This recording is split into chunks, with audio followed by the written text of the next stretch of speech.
सोचिए जरा। एक माँ पूरे 9 महीने की तकलीफ बर्दाश्त करती है, अपनी नींदें कुर्बान करती है और अपनी सारी जिंदगी की पूंजी एक बेटे को बड़ा करने पर लगा देती है। और दूसरी तरफ सड़क पर सिर्फ एक 2 मिनट का फैसला। हाँ, एक छोटा सा लापरवाह फैसला। बिल्कुल, एक हेलमेट ना पहनने का छोटा सा फैसला और उस 9 महीने की कुर्बानी और पूरी उम्र की उम्मीदें मिट्टी में मिल जाती हैं। आज के इस गहरे तजिए में हम किसी ट्रैफिक पुलिस के चालान या फाइन्स की बात नहीं कर रहे हैं। आज हम सैयद अब्दुल हकीम की बहुत ही दिल को छू लेने वाली किताब हर घर से एक सैनिक के सिर्फ दूसरे बाब पर रोशनी डालेंगे। और इस बाब का नाम है the people we forget are there, यानी वो लोग जिन्हें हम सड़क पर निकलते वक्त भूल जाते हैं। सही। आज का हमारा मकसद उस अनदेखे और जज्बाती धागे को समझना है जो सड़क पर गाड़ी चलाने वाले हर एक इंसान को उसके घर के दरवाजे से जोड़े रखता है। और हकीकत तो ये है कि ये इस पूरी किताब का सबसे गहरा और मतलब सोचने पर मजबूर कर देने वाला हिस्सा है। हम आम तौर पर जब सड़क को देखते हैं तो हमें क्या नजर आता है? लोहा, गाड़ियां और बस स्पीड। एग्जैक्टली सिर्फ इंजन का शोर और तेजी से गुजरती हुई रफ्तार। लेकिन हकीम साहब हमें याद दिलाते हैं कि सड़क पर सिर्फ धात या लोहे के ढांचे नहीं दौड़ रहे। दरअसल हर गाड़ी एक चलता फिरता खानदान होती है। मतलब उस गाड़ी के अंदर। हाँ, जब कोई गाड़ी गुजरती है तो उसके अंदर सिर्फ एक ड्राइवर नहीं होता, बल्कि उसके साथ पूरे खानदान की बहाली, उनके ख्वाब और उनकी रोजी रोटी सफर कर रही होती है। ये सड़क को देखने का बिल्कुल ही एक नया और इंसानी पहलू है। ठीक है, चलिए इसको थोड़ा खोलते हैं।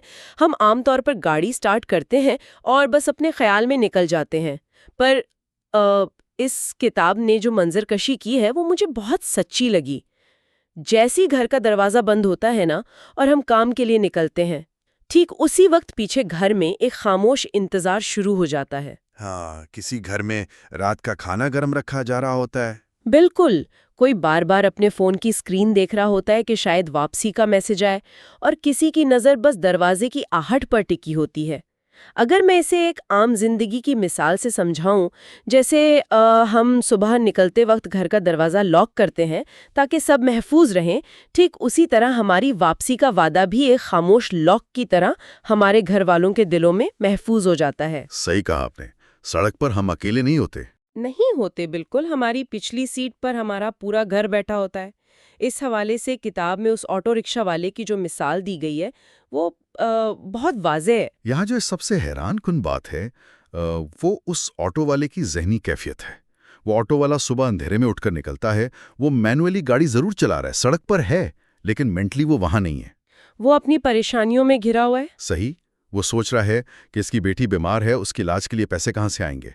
वो ये सोच रहा है कि इस महीने घर का किराया कैसे दिया जाएगा। वो फिजिकली अपनी गाड़ी चला रहा है, लेकिन हकीकत में वो अपने पूरे खानदान का बोझ अपने कंधों पर उठाए हुए है। उसकी गाड़ी का पहिया सीधा उसके घर के चूल्हे से जुड़ा हुआ है। बिल्कुल जुड़ा है। लेकिन समझने वाली सबसे अहम बात यह है कि सड़क इस बात से बिल्कुल बेखबर होती है। सड़क को इस बोझ, इस तकलीफ या इस जिम्मेदारी से कोई सरोकार नहीं होता। क्या इंसान यही नहीं सोचता कि मैं किसी नेक मकसद से निकला हूँ, मेरा इरादा अच्छा है, मैं तो अपने बच्चे के इलाज के लिए मेहनत करने जा रहा हूँ, तो मेरे साथ कुछ बुरा नहीं हो सकता। हम अक्सर सोचते हैं कि दुनिया या ये सड़क हमारी मजबूरी का एहसास करेगी। क्या हमारा दिमाग ऐसी उम्मीद नहीं लगाता? लगाता है, बिल्कुल लगाता है। और इसे साइकोलॉजी में एक किस्म का कॉग्निटिव बायस यानी सोच का धोखा कहा जाता है। हमें लगता है कि हमारी अच्छी नीयत हमारे इर्द गिर्द एक महफूज ढाल बना लेगी, लेकिन हकीकत बहुत तल्ख है। सड़क का तो कोई दिल नहीं होता। सही है। सड़क में कोई जज्बात नहीं होते कि वो तरस खाए। वो सिर्फ रफ्तार और हरकत यानी मूवमेंट को जानती है। वो किसी के बोझ को नहीं पहचानती। वो सिर्फ फिजिक्स के उसूलों पर चलती है। इसकी एक और मिसाल किताब में उस कॉलेज जाने वाली लड़की की है। हाँ हाँ, वो साइकिल वाली लड़की। हाँ, एक तालिबा जो अपनी आम सी साइकिल पर सवार होकर कॉलेज जा रही है। अब वो सिर्फ एक लड़की नहीं है, वो अपने पूरे खानदान में यूनिवर्सिटी की डिग्री हासिल करने वाली पहली लड़की है। उसकी माँ ने दरवाजे पर खड़े होकर उसके लिए दुआएं पढ़ी होंगी। बिल्कुल, माँ ने अपनी सारी जिंदगी इस एक दिन के लिए वक्फ की है। और वो लड़की खुद सड़क पर चलती हुई अपने आने वाले इम्तिहान के बारे में सोच रही होगी। उसके ख्यालात अपने फ्यूचर में घूम हैं। लेकिन सड़क को इस बात से बिल्कुल फर्क नहीं पड़ता कि वो अपने खानदान की पहली ग्रेजुएट होने वाली है। ठीक उसी वक्त एक भारी ट्रक उसके बिल्कुल करीब से बहुत तेजी से गुजरता है। और उसे इस खतरे का अंदाजा भी नहीं होता। नहीं होता। एक मामूली सी चूक, ट्रक ड्राइवर की एक गलती, और वो सारी दुआएं, खानदान के सारे ख्वाब मिट्टी में मिल सकते हैं। ये सोचकर ही अजीब सा डर लगता है मुझे कि पीछे उम्मीदों का जो इतना बड़ा महल खड़ा है, वो सड़क पर होने वाली एक सेकंड की लापरवाही के रहमो करम पर है। यही वजह है कि सड़क पर सिर्फ फिजिकली गाड़ी चलाना काफी नहीं है, आपकी मुकम्मल ज़हनी हाजिरी जरूरी है, क्योंकि सड़क को आपकी कहानी नहीं मालूम। सड़क रियायत नहीं करती। और इस खामोशी उम्मीद के टूटने का सबसे दर्दनाक पहलू किताब में उस सिंगल मदर की सच्ची कहानी में बयान किया गया है। एक ऐसी माँ जो दूसरों के घरों में झाड़ू पोछा करके, सफाइयां करके अपना गुजारा करती थी। उस औरत ने तो अपनी पूरे जिंदगी का मकसद ही अपने बेटे को बना लिया था। सही बात है। अपने सारे आराम मारकर उसने अपनी सारी जिंदगी की कमाई और अपनी तमाम उम्मीदें उस बेटे पर लगा दी थीं। उसका आने वाला कल सिर्फ उस बेटे से जुड़ा था। और फिर एक दिन उस बेटे ने अपने एक दोस्त की बाइक उधार ली। रास्ता बहुत छोटा सा था। उसे लगा होगा कि ये तो बस नुक्कड़ तक का सफर है, ये सड़क तो मेरी रोज की जानी बचानी है। और इसलिए उसने हेलमेट पहनना जरूरी नहीं समझा। बस यही वो फैसला था जिसने सब कुछ तबाह कर दिया। वो एक्सीडेंट का शिकार हुआ और कभी वापस नहीं आया। उस हादसे के बाद माँ का वो सवाल जो किताब में लिखा है ना, वो सच में किसी की भी दिल को चीरने के लिए काफी है। जब आसपास के लोगों ने इकट्ठा होकर उससे पूछा कि वो इस तकलीफ के वक्त क्या मदद कर सकते हैं, तो उसने रोते हुए सिर्फ एक बात कही, अब मैं क्या करूं? अब मैं किसके लिए खाना पकाऊं? हाँ, ये अल्फाज सिर्फ एक सदमा नहीं है, ये एक ऐसी बुनियाद के गिरने की आवाज है जिस पर एक माँ ने अपनी पूरी जिंदगी खड़ी की थी। यहाँ पर बात सच में बहुत दिलचस्प हो जाती है मेरे लिए, और थोड़ी हैरानकुन भी। ये इंसिडेंट सुनकर मुझे एक बात समझ नहीं आती, हम इंसानों की ज़हनियत आखिर ऐसी क्यों है? किस हवाले से? मतलब जब रास्ता छोटा होता है या जब हम अपने ही इलाके में अपनी जानी पहचानी सड़क पर ड्राइव कर रहे होते हैं, तो हमें ऐसा क्यों लगने लगता है कि वहाँ फिजिक्स के उसूल हम पर लागू नहीं होंगे? मतलब क्या फेमिलियर रोड पर ग्रेविटी, स्पीड और मोमेंटम काम करना बंद कर देते हैं? हम आखिर ऐसी मामूली जगहों पर इतनी बड़ी चूक क्यों करते हैं? ये बहुत ही अहम सवाल है और इसके पीछे ह्यूमन साइकोलॉजी काम करती है। इसको दिमाग का हैबिचुएशन या नॉर्मलाइजेशन ऑफ डिवियंस कहा जाता है। अच्छा, ये क्या होता है? इसका मतलब यह है कि जब हमारा जहन एक ही रास्ते से बार बार सालों तक गुजरता है बिना किसी हादसे के, तो हमारा दिमाग उस जगह पर मौजूद खतरे को फिल्टर आउट कर देता है। दिमाग अपनी एनर्जी बचाने के लिए उस पूरे रास्ते को एक सेफ जोन डिक्लेयर कर देता है। तो इसका मतलब वो दिमाग ऑटो पायलट पर चला जाता है? बिल्कुल। इसलिए वो बेटा जो बिना हेलमेट के निकला, वो जानबूझकर खुद को खतरे में नहीं डाल रहा था।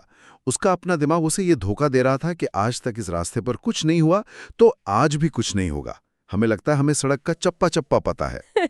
पर हम ये भूल जाते हैं कि सड़क पर आने वाला दूसरा ट्रैफिक और उसकी मूवमेंट तो हर लम्हा नहीं होती है ना? ठीक कहा। नत के मुकाबले में हेलमेट उठाकर सर पर पहनने में वक्त ही कितना लगता है? मुश्किल से 2 मिनट लगते हैं। देखें, ये फासला सिर्फ कानून मानने या 2 मिनट का नहीं है।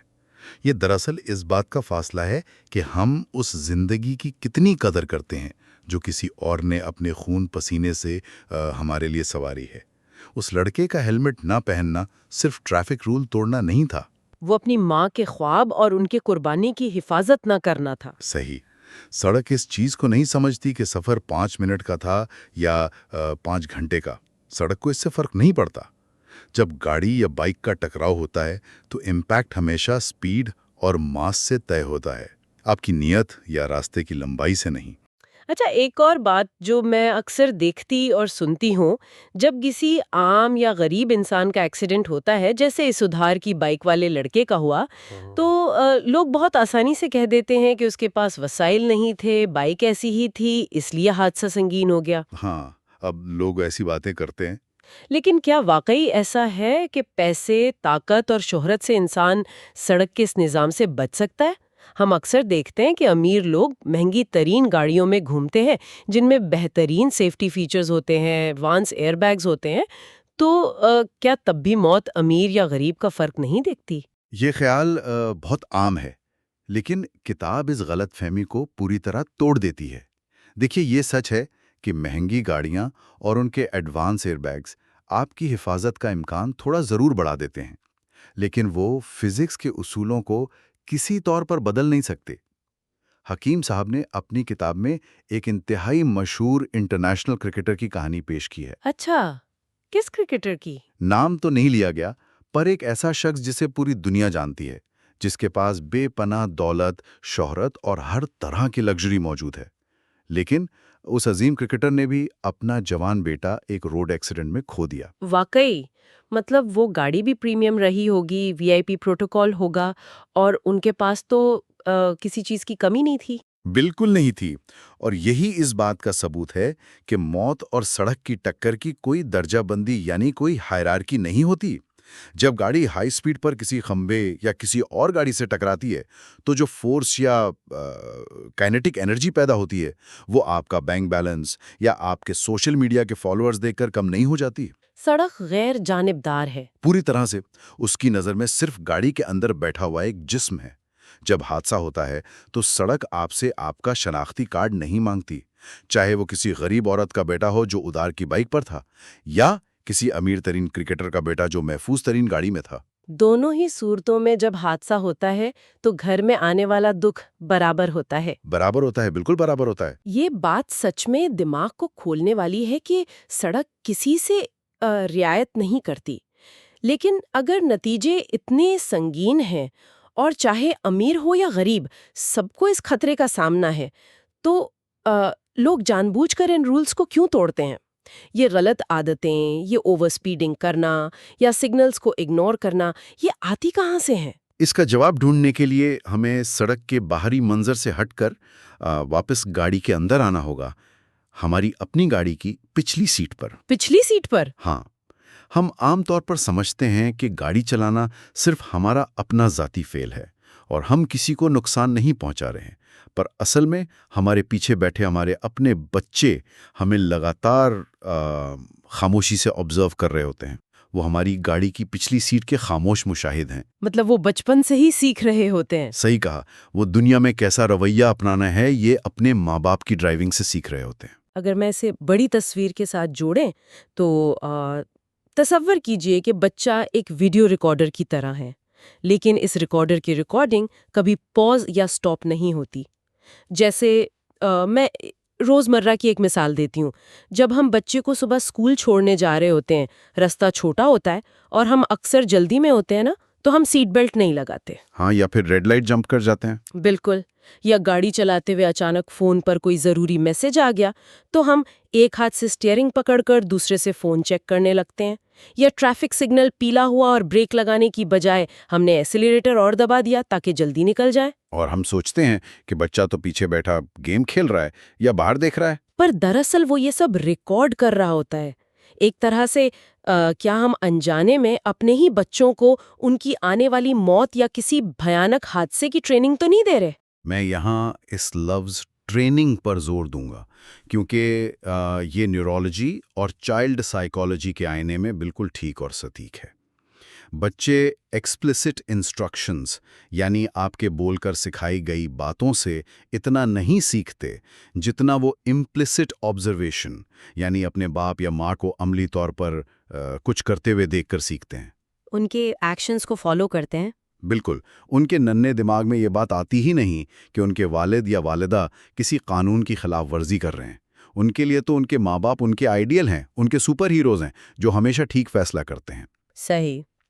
इसलिए जब वो बाप को फ़ोन पर बात करते हुए या बिना सीट बेल्ट के गाड़ी चलाते देखते हैं, तो वो इस गलत एक्शन को नॉर्मल बिहेवियर के तौर पर अपनी शख्सियत में जज्ब कर लेते हैं। पर एक सवाल मुझे यहाँ आता है कि क्या इन बच्चों को स्कूल में ट्रैफिक रूल्स नहीं पढ़ाए जाते?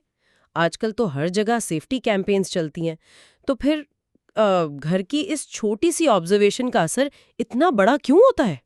पढ़ाए बिल्कुल जाते हैं, लेकिन दिमाग का निज़ाम इस तरह बना है कि वो उस मालूमात को ज़्यादा अहमियत और तरजीह देता है जो वो अपने सबसे भरोसेमंद लोगों से अमली तौर पर होते हुए देखता है।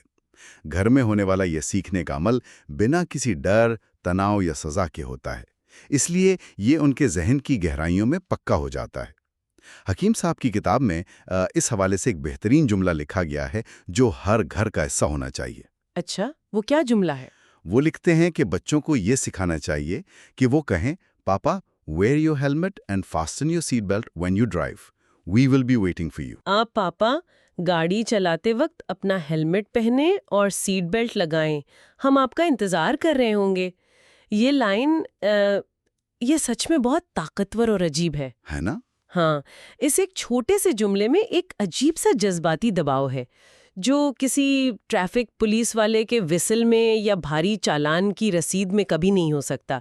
ये तो सीधा दिल पर लगता है। बिल्कुल, क्योंकि एक ट्रैफिक का चालान सिर्फ आपकी जेब पर असर डालता है, लेकिन आपके अपने बच्चे का ये कहना कि हमें आपका इंतजार है, ये सीधा आपके ज़मीर को हिला देता है। जब आप अपनी थकान और बोझ के बावजूद बच्चे के सामने सीट बेल्ट लगाते हैं, तो आप उसे कोई लंबा चौड़ा लेक्चर नहीं दे रहे होते, बल्कि आप उसकी आने वाली पूरी जिंदगी के लिए हिफाजत का कॉन्सेप्ट उसकी शख्सियत में डाल रहे होते हैं। सही बात है।